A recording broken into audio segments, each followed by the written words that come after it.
Hi, Amy.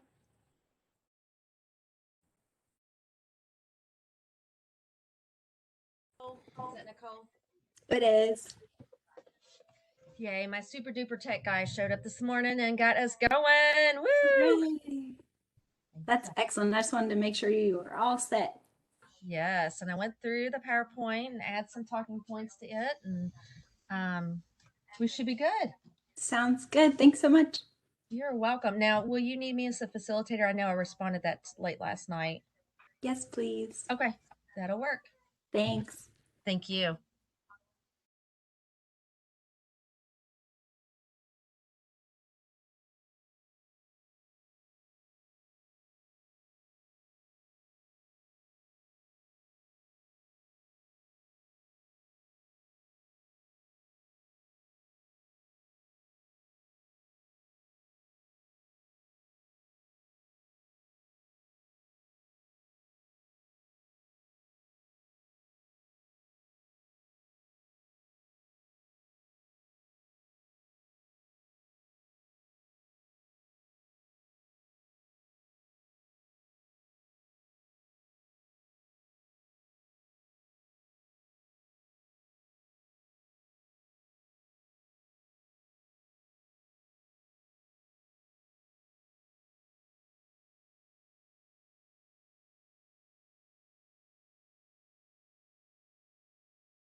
Good morning, everyone. Thanks for jumping on with us today. We are going to get started right at 10, so we'll wait a few more minutes. If you want to just put in the chat where you're joining us from, if you're on a council, which council you're with, just say hi, and then we'll get started pretty soon. Thanks.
Good morning, everyone.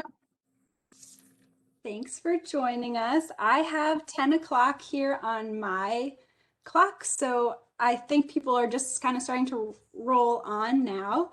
But as people are joining us, I'd love to play a little warm-up game with everyone. So to get us started this morning, in the chat, we're going to play a game of Would You Rather. So I'll ask Would You Rather, and you all can drop your choice in the chat just to get us all warmed up and engaged this morning. So first question, would you rather be on the beach or in the mountains? Beach, lots of beach. Oh, there's a couple mountains. All right, the next one is, would you rather be reading a book or watching a movie? Hello.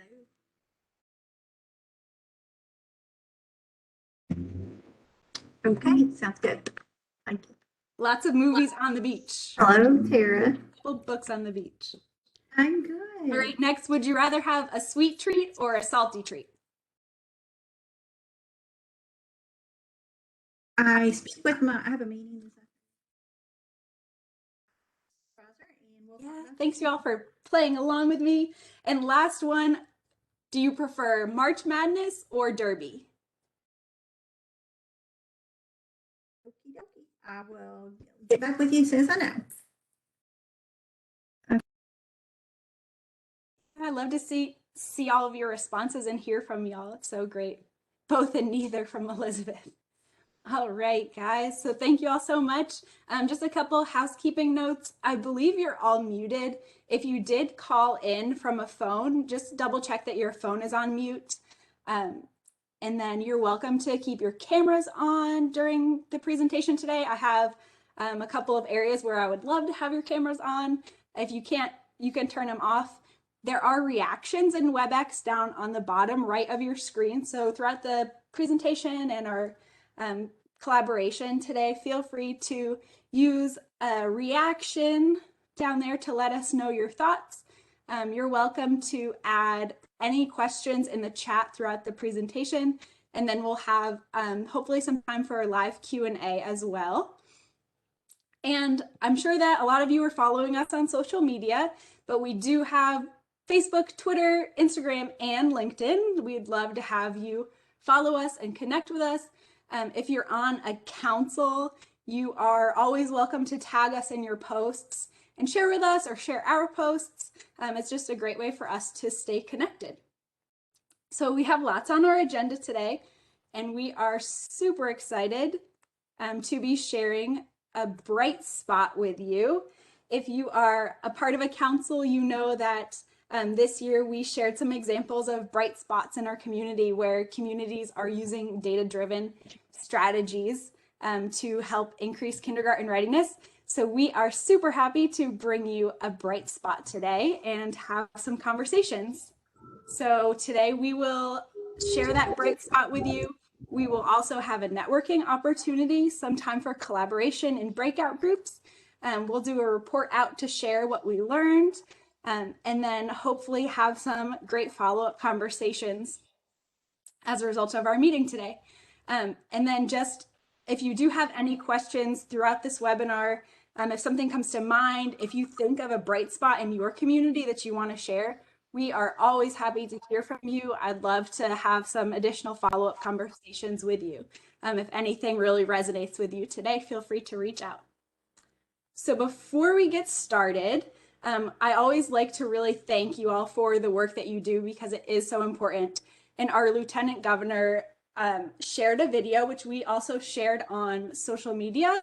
And I just wanted to make sure that everyone had a chance to see this video because her message really resonated with us. So we're going to share this with you all. Hello, Team Kentucky. This week, the National Association for the Education of Young Children is honoring the 50th anniversary of the Week of the Young Child. To celebrate, we want to show our appreciation to early childhood educators. Across the Commonwealth, early childhood educators work in a variety of ways to put our kids on the right track. From organized childcare to public preschools, family childcare homes, and Head Start centers, they work to maintain a safe and nurturing environment for children and provide support to families across the Commonwealth. As the mom of a 1-year-old, I know how vital their work is to Evelyn's development, and I can't thank them enough. We are excited to see how you recognize the Week of the Young Child. Please share how you celebrate by tagging the Kentucky Governor's Office of Early Childhood and use the hashtag #StartingStrongKentucky. So I know that's just a short little clip, but I hope that you all truly understand how appreciative we are of the work that you do every day in your community. We couldn't reach all the children. We couldn't have all of the great programs and activities and strategies without the work that you all do day in and day out. So I just want to make sure that we really express that to you all. So our office, as you know, the Governor's Office of Early Childhood, we are working to unite partnerships that positively impact policy and practice. And I know a lot of you are from the councils, and sometimes people ask, what's the connection between the Governor's Office and the community early childhood councils? So our councils are the boots on the ground leaders that are working in their community day in and day out to really make change in kindergarten readiness rates. One of the priorities of the Governor's Office of Early Childhood is to increase that kindergarten readiness rate from 50% on up in every county across the Commonwealth. So we have 34 collaborative councils across the state that work towards this goal. Each year our councils complete a grant application, they receive funding, they look at the needs in their community to really build out a strategy that helps improve kindergarten readiness in their community. So that is really how we are connected. The Governor's Office is always looking for ways to provide technical assistance and support and lift up the bright spots in everyone's community. So please share with us any work that you're doing. We'd love to hear from you, and just to we'd love to just continue to share the message of the great work that you all are doing. So when we talk about kindergarten readiness and improving that rate, I know you all are very familiar with this graph, but we love to just highlight this and show, that it's about 50% of our kids that are ready for kindergarten. And when you look at this bottom half, ready with interventions, you see that these kids down here in this bottom half, they aren't coming up to proficient level in their 3rd grade reading and math scores. So that's really what we're looking at, is how do we improve this bottom 50% to bring them up to a level of ready or ready with enrichments. So that is what we are focused on. And then just to really nail it home, what should you focus on is that little area right in between the things that matter and the things you can control. We know that you can definitely lose sleep at night thinking about all of the things that you can't control, but there is so much that you all can control and so much great work that you do every day. So just want to make sure that we are really just focusing on the area that we can control. So with that, I have an exciting, hopefully it will be fun, session for y'all. Misty Howell is going to share a 30-second elevator pitch about what she's excited about with her council. So hopefully this timer will work and we'll have 30 seconds on the clock. If she gets to the end of her 30 seconds and she is still talking, you all are welcome to turn your cameras on and you can wave her off the screen. Use a reaction to kind of push her off. If you want to unmute yourself and clap for her, that is also welcome. So hopefully this camera will work. And Misty from McGuffin, Pike, and Floyd County Council, you are up. Ooh, let's see.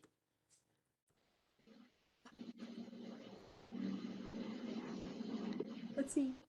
You might have to use Alex's timer. Oh, there we go. Go. The data point of need in our area is kindergarten readiness. We have 56.4% in Floyd County, 51.2% in McGuffin, and 51.5% in Pike County, the children that are kindergarten ready. We're really excited about our May Spark event. We'll have teacher-led activities. We'll have WIC, Hands, First Steps, Kentucky Moms, and we're partnered with Floyd County Schools, ARH Hospitals, and Save the Children. Good job. That was some quick talking. Yeah. That's excellent. Thank you so much for sharing. Misty, if you would like to put your email in the chat, if anybody has questions or wants to reach out and connect, you are welcome to reach out to Misty. So up next, we have Christy from Anchors and Paws in Clinton, Cumberland, and Russell counties. She's going to do the same thing. Hopefully my timer will work a little bit better on this one now that it's warmed up. All right, Christy, are you ready? I'm ready. Good morning. Clinton County, in our council, we're about a 40% kindergarten readiness average in all 3 counties. So we're going to implement a summer Smart Start Academy in June. It'll be a 4-week virtual program with weekly online lessons that'll have supplemental hands-on learning activities at home, literacy, fine and gross motor, crafts, nutrition activities. Families will be able to go each week and pick up learning packets for all of the reinforcements that they can do at home. We're focusing on adventure, so space, beach, gardening, nature. Going to be fun. Woohoo! Good job. Thanks so much for sharing. And if you'd also like to put your email in the chat for anybody to reach out to you. Thank you all for the reactions and the hand waving. That was great. And sorry that you ended up on Alex's page. Alex, you're going to be up next. Let me just reset your clock. All right, so we have Alex Page, who's a regional manager at Lakeshore Learning. Lakeshore is a great partner for our office and also for all of our councils. And he's going to share some information that he's excited about with you all as well. Alex, are you ready? Let's do it. Hey everybody, as Nicole said, I'm Alex with Lakeshore Learning. I know I've partnered with most everybody on this call on different projects and initiatives you're working on in your councils and communities. Specifically, this time last year, we put together kits with the governor's office that went out to 3,300 families across the state. Super exciting kits. One of the things that's come up recently, if y'all have not heard this on this call, is measuring data, right? So we are actively working on putting together a system that will allow us to easily track and follow up on past purchases. Great job. Thank you, everyone. I hope that that was kind of fun. Alex, if you want to drop your email too, if anybody wants to connect that doesn't already have your email. If anybody wants to, if we want to continue doing this in future webinars, I'd love to have some volunteers to share. We'll just do a few. Feel free to shoot me an email if you want to join us next time. So thank you, Christy, Misty, and Alex for volunteering to go this time. That was great. So up next, I'm excited to have another guest with us today, Melissa Goins from the Division of Family Resource and Youth Services Centers. She is the director. And let's see. Melissa, are you with us? Yes, ma'am. Hello. Hi. So Melissa is going to join us to talk about a really exciting opportunity that the Frisks have. And I know some of you are a part of your Frisk and you might already know about this. But if you don't, we're super excited to have Melissa share with us. And I'll try to keep it to around 30 seconds. How about that? Don't start the timer. And it's so funny when you see yourself on camera and you notice your background. Big Al. I have a 1-year-old, and so there's toys behind me. So I did this on purpose for early childhood. That's what I did. So, yes, so our Family Resource Youth Services Centers have an excellent opportunity. We've received some funding through the CARES Act. Something from the governor's office that came in my email. Oh, It's something about CECCs. I think there might be a couple of people who aren't muted. If y'all could just double check that you're muted for us. Thanks. Sorry, go ahead, Melissa. Thanks, guys. Sorry, I thought I was hearing myself echo. So our office has received some funding through the CARES Act. It's the Governor's Emergency Education Relief Funding that we've received, and we are allowing our Frisks to apply for some competitive funding. And so we have $15 million to distribute to about 150 Frisks. So it is going to be competitive. We have 857 Frisks across the state. So some of them are teaming up. So hopefully it'll be more than 150, especially if they're within school districts. They're going to be teaming up. And one of the areas that they can address is early childhood. So I know that we have some Frisks on here. I saw some names that were familiar, and I know that we have several Frisks that are the chair of their early childhood councils. And so I know that they know about this, but if you don't, and if you are familiar with your Frisk, just knock on their door and say, do you have a plan for this? Because we would love to sit down and come up with some ways. We already have bright spots. We already know what works. Sometimes it's just a matter of some resources and some funding to get us there. And so our Frisks are in a really good place to help with that. And we of course, we know the importance of early childhood, and I appreciate the data that Nicole shared. It's something that is super important. And I think that being ready for kindergarten is something that everybody in our community should care about. In particular, our Frisks don't need to be sold on it. They know how important it is. And so my hope is that we will see some really exciting projects and some data-driven projects out of this larger project. So if you have any questions, you can contact me, but you can also contact your local Frisk. The application's up on our website. We have all kinds of information out there. The applications are due June 1st, so we do have some time to get a plan together. So thank you very much. Thanks, Nicole. Thanks so much, Melissa. Thank you for sharing. So I hope that some of you, if you haven't already connected with your local Frisk, you can reach out to them. If you need any help with that, feel free to shoot us an email and we can get you connected. And I think that there's a lot of alignment between the council projects and strategies that you all are building and what some of the Frisks who want to focus on childcare or early childhood. I think that there's definitely some areas that you all can collaborate. So that's great. And we are excited to see what you all come up with and work on together. So next, we are getting ready to talk about our bright spots. So as you know, the Bright Spots document is found in the appendices to the request for application for this year. And this document came about because, we thought and we talked to our Early Childhood Advisory Council about sharing some of the best practices in using a data-driven strategy to increase kindergarten readiness. And we decided that just sharing some examples and some kind of guardrails of what this might look like would be helpful to different councils, and not only to councils, but to people who aren't sure what we're talking about when we say a data-driven strategy. When I first started here, I didn't have a strong background in early childhood, and I'm so lucky that I have a great team who has taught me and really brought me along. But when I first started, I asked, when we talk about best practices and data-driven strategies and growing what works, what are we talking about and where's the list of these strategies? And then from there, we just really started to think, like, why don't we put together a little list? So most of the things on this list came from conversations with leaders in our community. When we talked to people and we found out that they had a data-driven program, we added it to the list. So as we talk about these and you learn more about what we mean when we say a data-driven program, if you think of something in your community and you think that it fits in on this list, we would love to talk to you and have a conversation about what's happening in your community.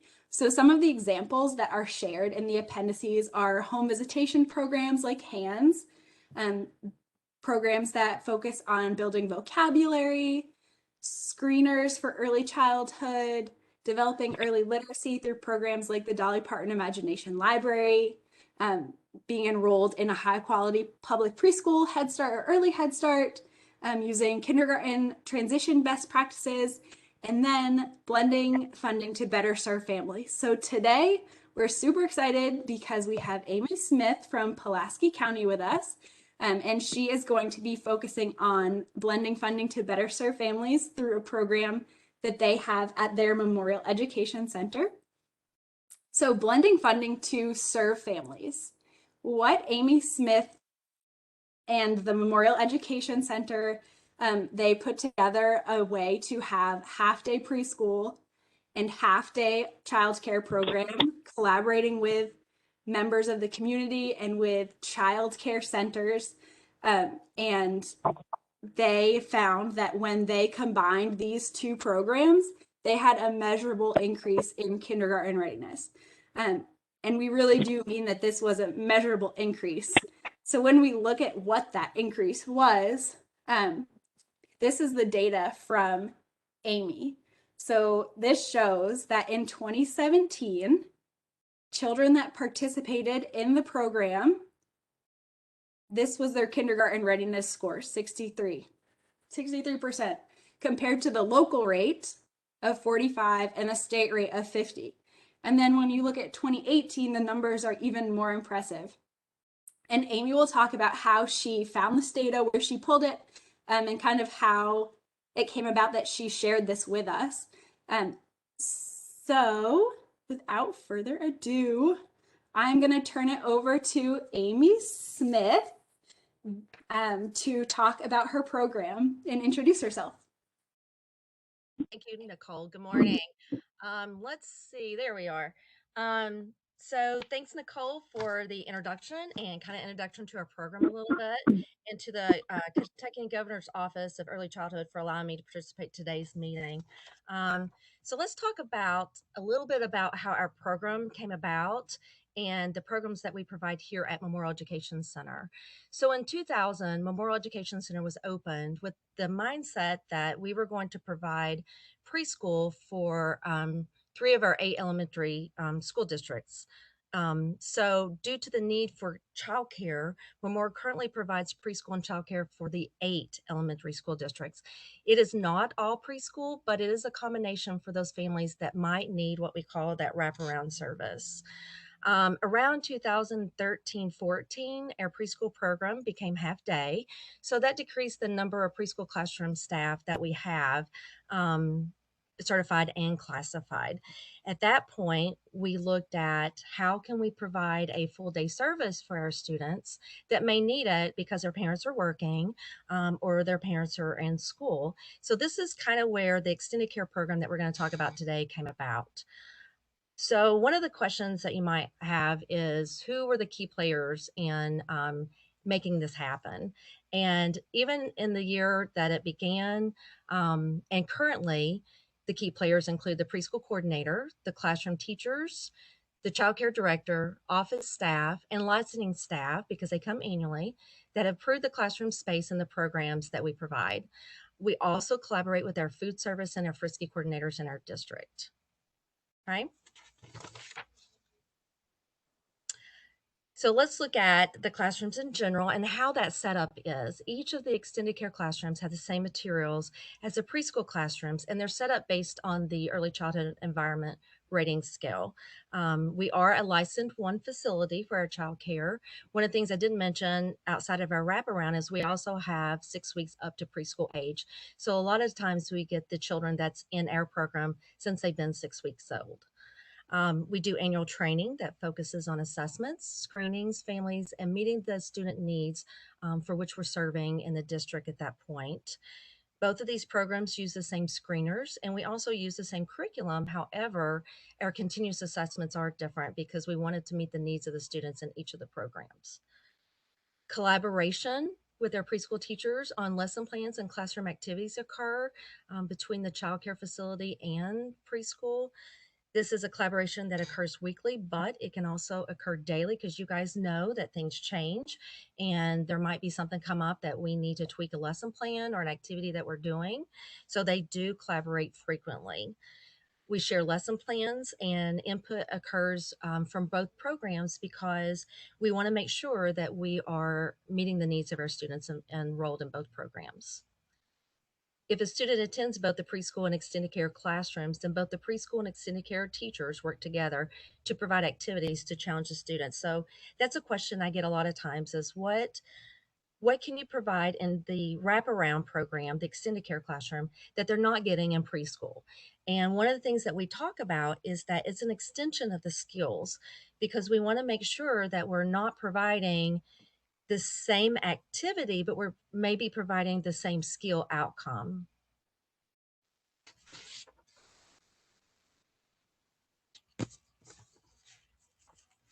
All right, hold on just a second. I disappeared.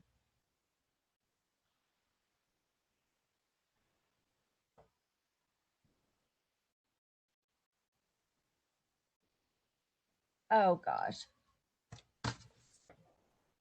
We can see you and hear you. See me? I cannot see you. Just a second. Okay, I'm gonna keep going, Nicole. You tell me, okay? Yep. It's like I don't know where I went. Okay, so data was gathered from those students that attended both preschool and extended care during the school year. So what I did is when they asked me to collect the data, looking at the previous years or what data I had, I looked at 2017 and 18 data, and pulling that data was the children that actually attended preschool, but also attended the wraparound and or maybe our after school programs. Using the early childhood, you'll see the two areas that we focused on, which was ready or ready with enrichments, and then ready with interventions. Looking at future data and the things that I would want to focus on would be data from students that attended our summer care because we have a summer care program as well. And I'd like to see over time, because over time how well they did with their kindergarten readiness too, and highlight those students. And then data regarding students having IEPs, because that was not included in the data. Those students are in that data, but I just didn't highlight that as a separate component. Okay. Nicole, I'm guessing you're still moving on. The benefits for our staff, one of the things that we offer our staff once they're hired through our school system and through our program is they get a retirement, they get insurance, they get days off and sick time. And that sick time is 10 days per year. And then it will roll over for the next year if they do not use that time. They're considered classified staff and receive the benefits as any classified staff in our district. When we look at the number of days that they work, we have a flexibility. So we have student or staff that works 140 days, 180 days, 205 days, and 240 days. And we look at this in order to accommodate both school day care and summer services that we provide. Okay. When we look at the better outcomes for our students, we look at our program in general and what we can provide for them. Currently, I have 6 preschool classrooms in this building. They are half-day sessions. So we have 12 preschool rotations and 1 virtual classroom, 3 extended care classrooms, 2 before-school classrooms, and 3 after-school classrooms. We have 3 summer care classrooms that we're anticipating that we're going to have this summer, which is basically what we have each year, depending on, again, we're trying to meet the needs of the families. Okay, Miss Nicole, I'm going to try to get back on somehow. If you Thank you so much, Amy. You're welcome. Sorry about that. I'm not for sure what happened. No worries. It looks like everything is okay for us. So All right, we'll keep great. going. So I'm not sure if we have a few minutes to take some questions. If anyone has questions for Amy, she might be trying to get her computer fixed. But it looks like there are a couple questions in the chat. Amy, if you're able to answer questions. Yes. Okay. So Tom Poland from the Danville Boyle Early Childhood Alliance asked about funding. So how is the Pulaski program funded, he says? So I'm going to have to move. I've got a really unique setup here, but it's not working today for some reason. So our program is funded. It is independent, private, basically. Our parents pay, or we take child care assistance.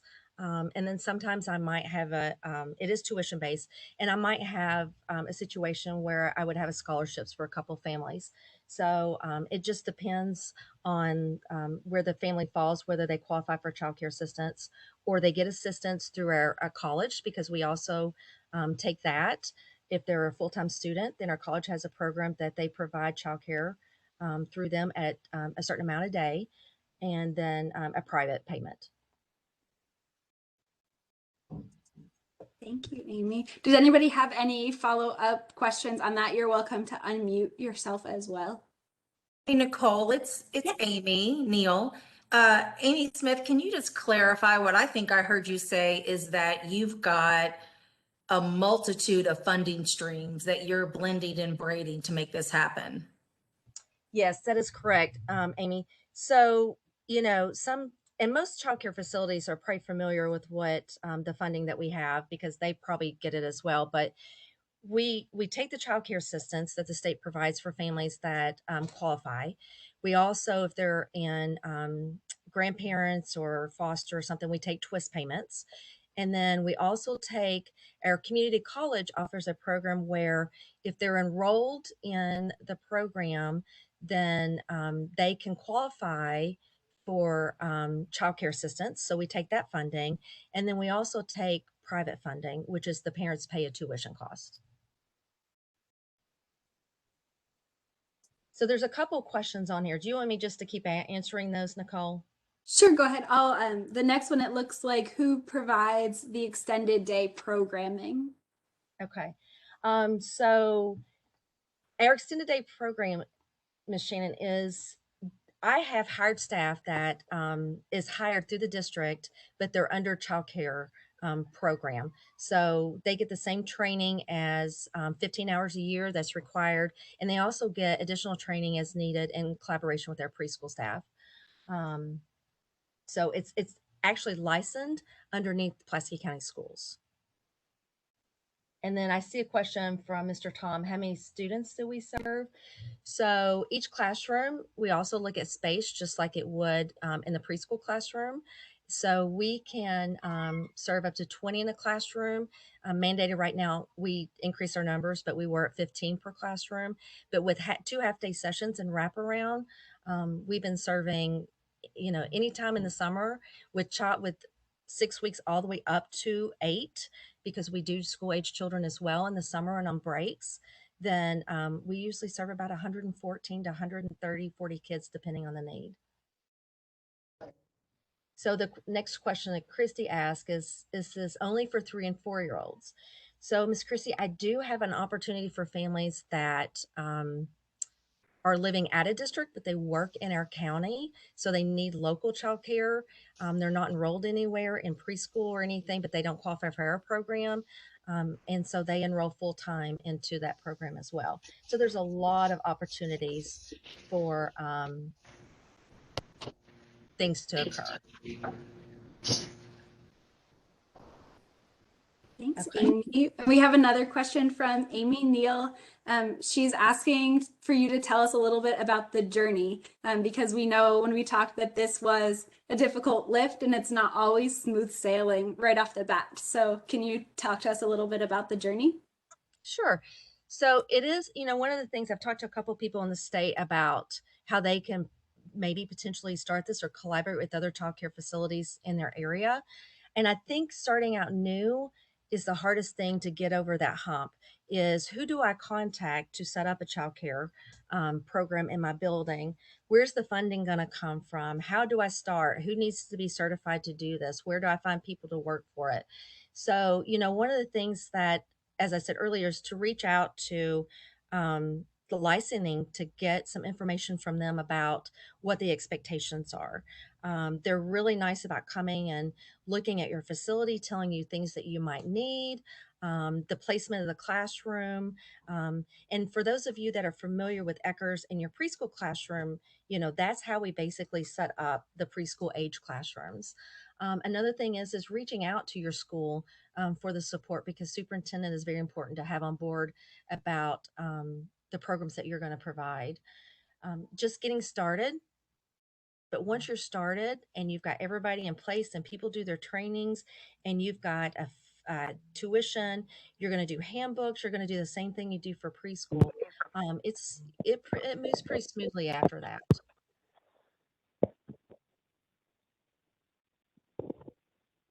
Yeah, Miss Jennifer put that many star rated centers will be willing to collaborate. Yeah, absolutely.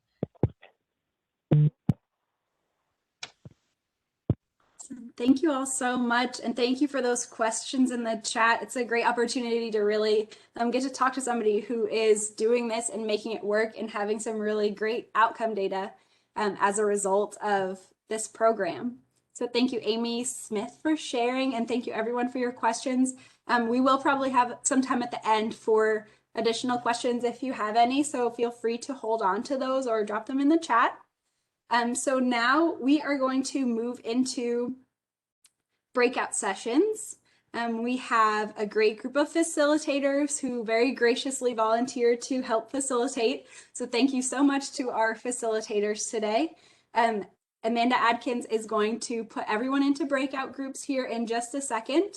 And I am going to share in the chat the link to a Google Doc. And the Google Doc will have some guiding questions for those breakout groups. So we are going to, when we split you out into groups, we encourage you to have your video on. Of course, it's not required, but it helps with the small group discussion a bit if you can see who you're talking to.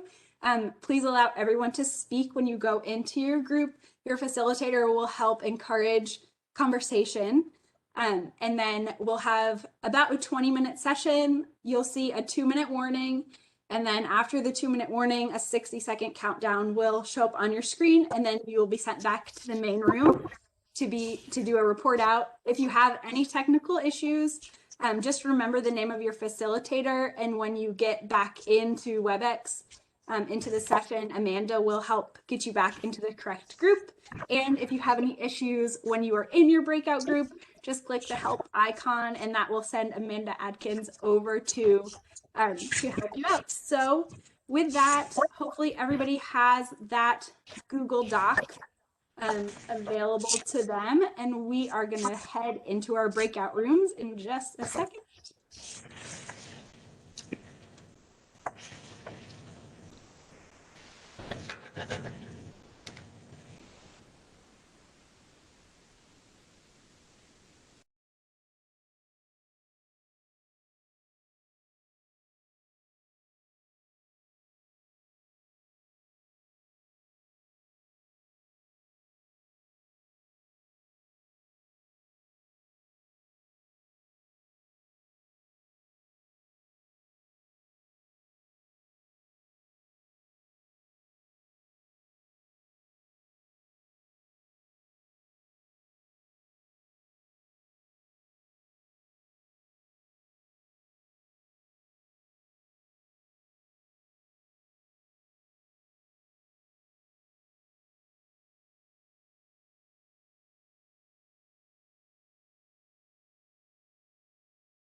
Hello?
Hello, Amanda.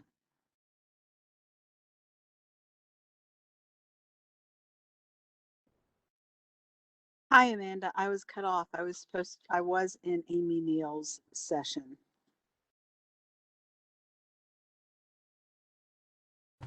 Okay, they are closing out now. The timer's got 40 seconds on it. It's going to kick everybody back to the main lobby now. That's fine. Thank you.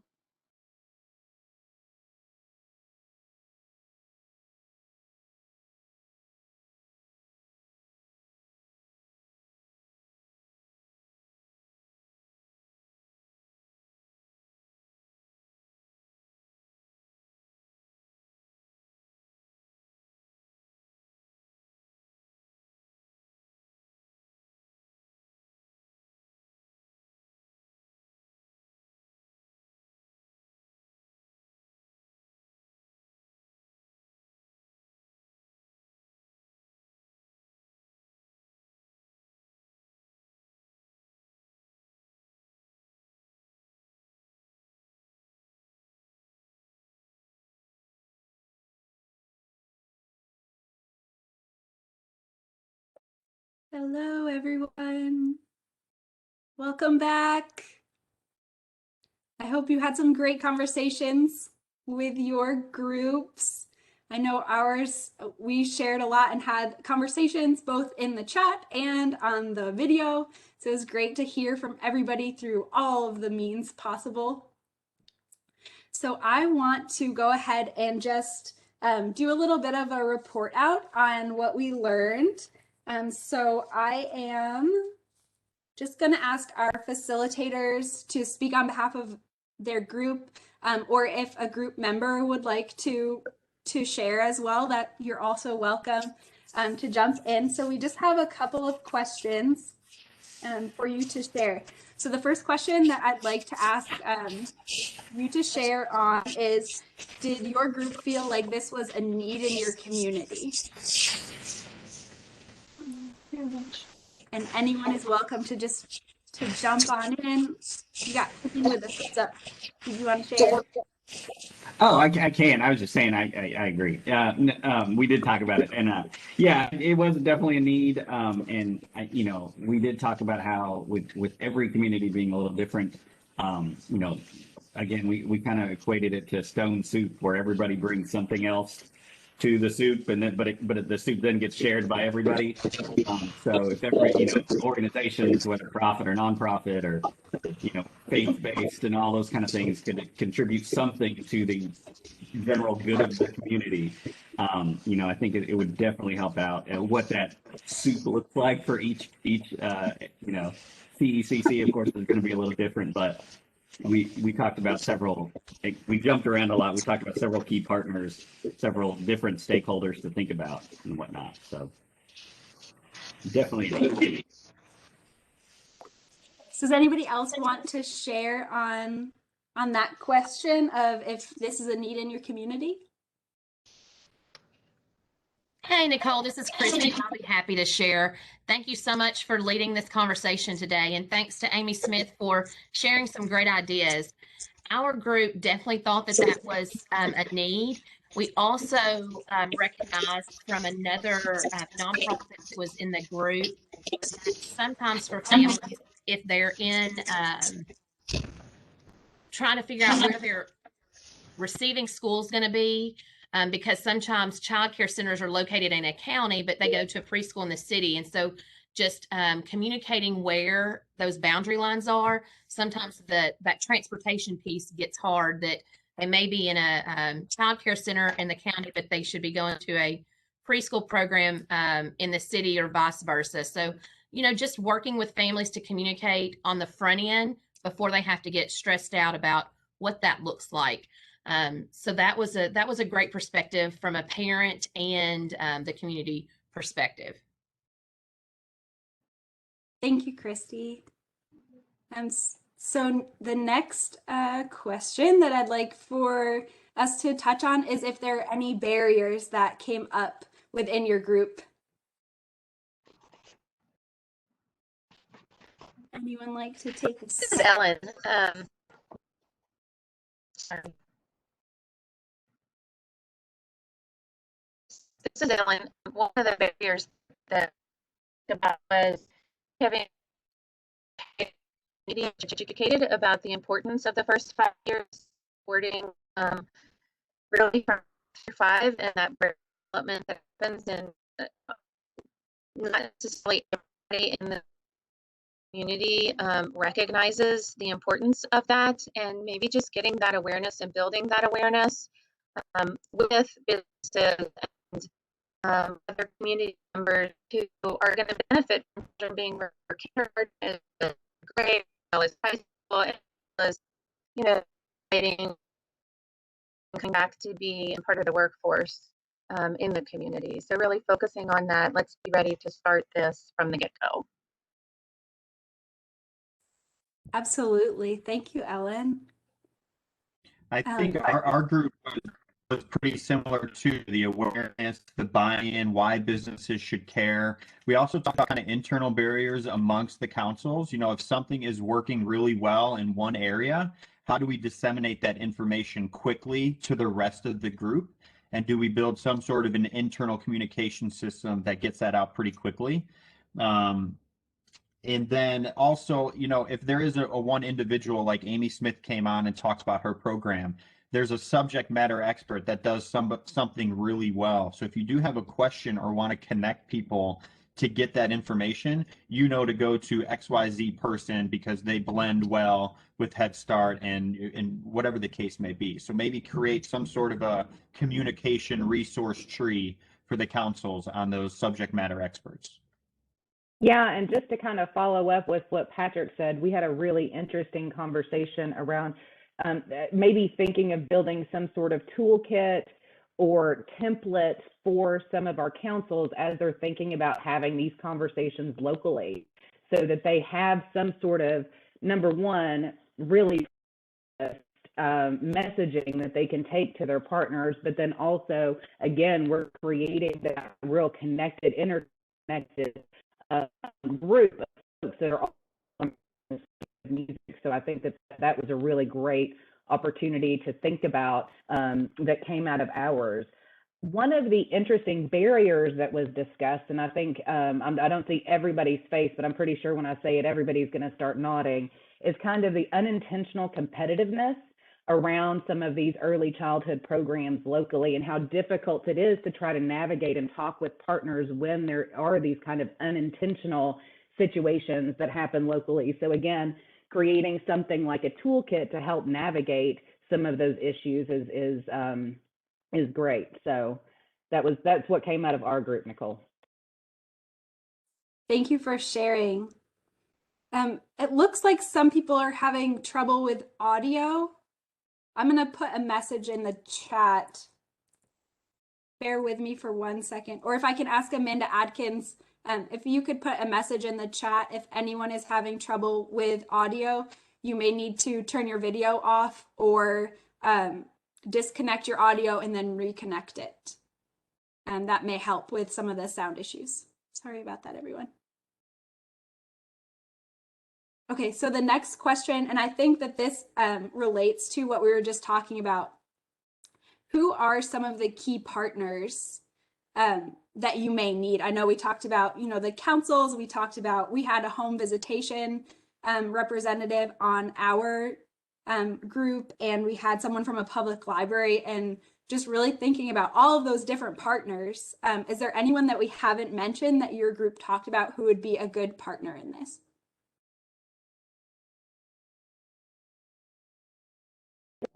We had some really great thoughts there as well, Nicole. So some of the folks that we thought about kind of thinking in a different view is rural electric co-ops is not something that we always think about when we're having these conversations. We also have Rotary clubs, local Rotary clubs and local Lions clubs that can help do some of this work. There might also be local nonprofits that are dedicated to the work. For example, it sounds like in Boyle and Mercer County, there's something called the Gladys Project that does quite a bit of work. So they partner with them. So think about those sorts of things as well. And then also libraries and United Ways, which are always huge partners in this work. Thank you, Amanda.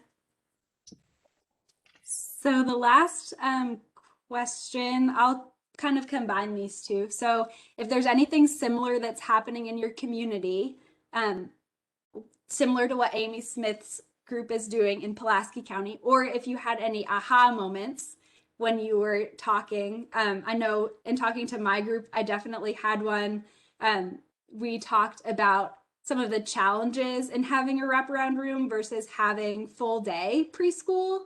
And when full day is an option, why you would have wraparound versus full day, and what are the pros and cons kind of both program. And I thought that was a really interesting conversation to have, and then which led me down the path of thinking about collecting data and comparing the data on all three options. So I wasn't sure if anybody has any aha moments like that or any similarities in your community that you would like to share. And this is for anybody, not just facilitators. If you want to jump on, feel free, or add it in the chat as well. Hey, Nicole, I just had a question for you. When you were talking about full day, was that full school day or was that full day for working parents? So till 6 o'clock, was that a full school day or longer? It's a great question, and I hope that Rhonda is still here with us, and maybe she can help answer that question. If she's here, if not, we may follow up. Thank you. It looks like we may have lost her in the sound issues. Nicole. Yes. I'm sorry to interrupt. It's Amy. And I think Shannon brings up a really excellent point as to one of the reasons why communities should really consider this is supporting working families. And that's why when you look at the research, you hear about, high quality is about full day year round, and full day, to Shannon's point, is around the working schedules of working families, right, Shannon? Yeah. So we can follow up. That's Exactly. that's a really great point though, but those extended hours, that's what families need. Thanks, Amy. Anything you want to add, Shannon? No, exactly. And I'd love to be connected with anybody on the call who has really cracked that nut, because, we do extended day and many do, but I think we're missing the boat. So Ellen Zimmer is also on the line, and we've chatted too. So anybody who's interested in talking more, I'd love to huddle on that. But Amy, yeah, you hit the nail on the head. Yeah, well, we'd love to be a part of, continuing that conversation. That's what we're trying to push towards, Shannon and Ellen. Thank you all. That's a great conversation. And thank you for that invitation, Shannon, to connect. I hope that some people will take advantage of that. And I'm happy to help facilitate those conversations as much as needed as well. Does anybody else have kind of an aha moment or questions or anything that they would like to share before we move on?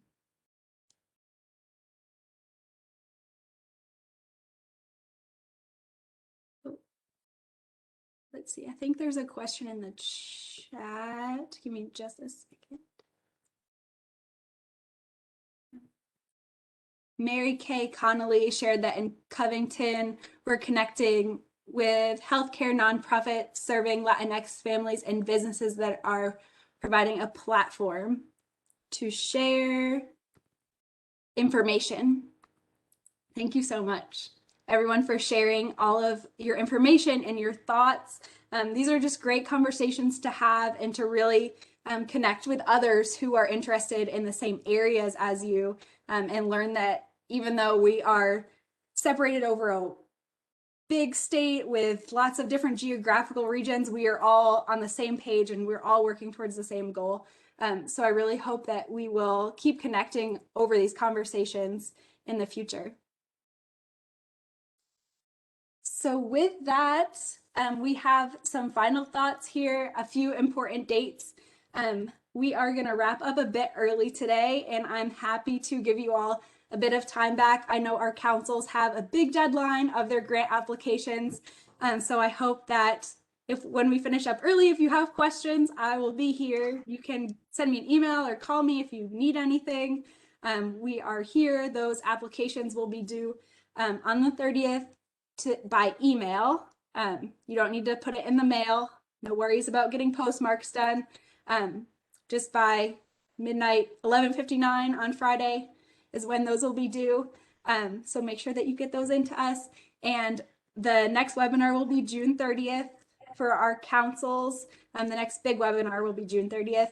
And if you want to participate again in any of those small 30-second elevator pitches, if we do those again, please email me. I'm happy to include you in those. If you want to serve as a facilitator for breakout sessions, you can also let me know that. And we have a survey in the chat in just a moment. While I'm getting that ready, I'm going to turn it over to our Executive Director, Amy Neal, to just give us some final thoughts and close us out today. Thank you, Nicole. So today's objective was to share bright spots and to encourage data-driven decision-making. And our goal here at the Kentucky Governor's Office of Early Childhood is to be your partner in sharing solutions and to facilitate conversations for strategies that work. We want to thank you for what you're doing on a daily basis across the Commonwealth to ensure that all children have high quality experiences. Your grant is due very soon. And so we know that you all could be doing a lot of other things. But speaking of the grant, I must say, I've got to give a shout out to my team, especially Nicole Lesniewski, who is fairly new to our team, and she just did an exceptional job of refreshing the RFA.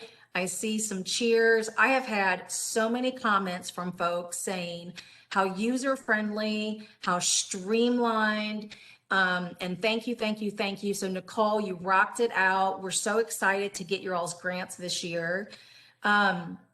So great job. And thank you to our Early Childhood Advisory Council. We had, I'm not even going to mention names because I'll get myself in trouble. We had a ton of our Early Childhood Advisory Council members join today. Some helped us facilitate the breakout groups. Some just jumped on the call as they were running from meeting to meeting. But wow, their leadership is so impressive, and they are really helping us unite this fragmented early childhood system of programs and funding streams. And we couldn't do the work without you. And so thank you. Thank you so much. And then last but not least, Amy Smith, thank you. You're doing incredible work in Pulaski County. Thanks for taking time out of your busy schedule. And we're just so proud to work for an administration that is leading with education, because we know that it's at the heart of just about every challenge that we face. And so we're your partners. We thank you. You reach out to us at any point. I'm going to end with a celebration because it about knocked me on my feet this morning when we start crunching some numbers. But we're at a 150% increase in participation in our webinars from this time last year. So thank you all so much. You guys have a great week. We can't wait to see your grants, and we'll talk to you soon.